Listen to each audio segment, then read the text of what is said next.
Hey everyone, welcome back to another devlog. In the last devlog, we ended by talking about a pretty big system that I wasn't ready to show off yet.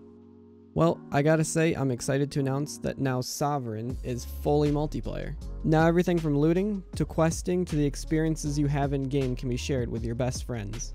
It's definitely been more of a challenge to create the game with multiplayer in mind, but one decision early on has really helped with this. Because the game is co-op with your friends, all of the code is client authoritative.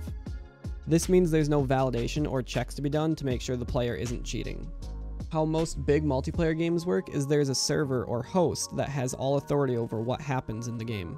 So basically, let's say you wanted to cast a fireball in the game. So what happens is your computer tells the server that you want to activate a fireball.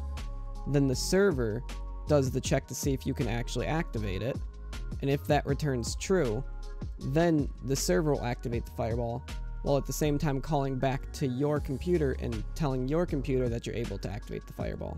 The important part here is it's actually the server that does the check to make sure that you can throw a fireball. Some games will even have client-side prediction, so they will ask themselves if they can activate the fireball, and if that returns true, then they call the server and tell them they can activate it, while at the same time actually activating it on their end. This offers a much smoother experience, as you don't get a delay between the client and the server due to ping. The issue here is if the server runs can't activate fireball and says no, then they have to call back to the client and tell them they were wrong. The client would then have to clean up any events that they had on their end, causing the fireball to just be deleted from the world. This is called server rollback, and it keeps the game from getting unsynced between the server and the client. Luckily, we don't have to deal with any of that. Because the game is client authoritative, he does the check himself if he can activate the fireball, and just activates it while telling the server what he did, and then the server just listens to that and does the same thing. There is no check on the server side. He just listens to whatever the client said and replicates it on his end. This means that the issue is you can easily cheat in the game. If the client said he wanted 1,000,000 health, he would just tell the server that's what his health is, and the server would just allow it. But because the game is only co-op with your friends, if they're cheating, then I guess you just gotta get better friends. So, along with multiplayer came a little bit of an update to the art style. I've been slightly adding a little bit more detail into everything I make. I think in the end everything looks a lot better, and I personally have a lot more fun making stuff this way. Everything I used to make never really had any textures, it just all kind of had base colors, and it was really bland. I've had programs like Substance Painter and Designer for a while now, and I've been really wanting to utilize them. So I hope you guys agree with me that this new art style is being taken in the right direction. Along with this, I've been really trying to figure out the style I like for particle effects. So far, all I've made is a fire effect that can be scaled pretty easily, but I kind of want to take this style and make more stuff out of it. Lastly, I've actually put a lot of work into the final open world of the game, the actual level that everyone will be playing in. I actually had to completely restart this part because I was building the world for single player, and now that we're doing multiplayer, how you load in assets and everything based on where people are is completely different.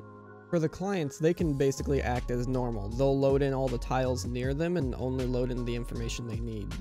The server, on the other hand, has to replicate what all the clients are doing. This means they have to keep all the tiles loaded that every client is in at all times, not only their own. As you can imagine, this would bog down performance for whoever's hosting the game. But luckily, because our game is client authoritative, the server doesn't have to load too much information from the clients. They can just kind of trust everything they're saying. The only issue with this is the AI. Because how Unreal Engine works, AI have to be loaded from the server and all of their logic run on the server. The problem comes in with the AI's actual movement and navigation. The server has to keep the entire landscape for the world loaded at all times because the AI need to stand on it when moving.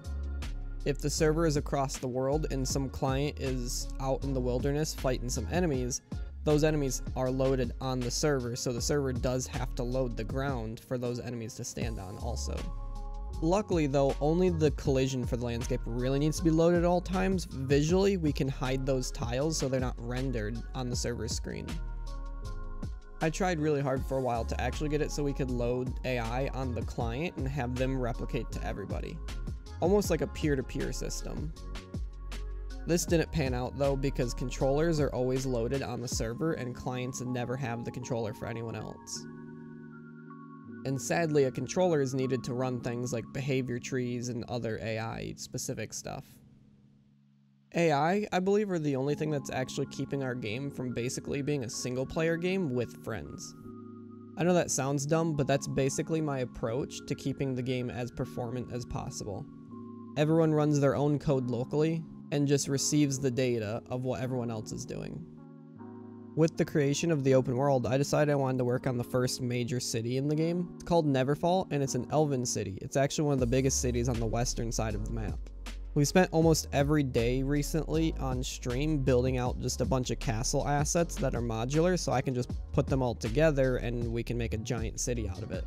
The plan was to make these assets so I can reuse them and change up the textures, and it'll look completely different. I want to be able to use these same assets on other cities to save time, and maybe even break them up and use them for ruins throughout the world. Alright guys, I know it's been quite a while since the last devlog, and I really want to start getting these out more and more often. You guys know game development takes some time, and so does making videos, so I really appreciate you guys being really patient with me on this one. I really want to try to get the next ones out faster and faster as we continue development on the game.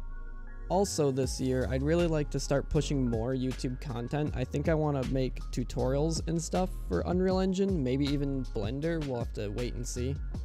I just feel that in my journey to become a game dev, I've learned a lot, and I'd love to be able to share that with you guys.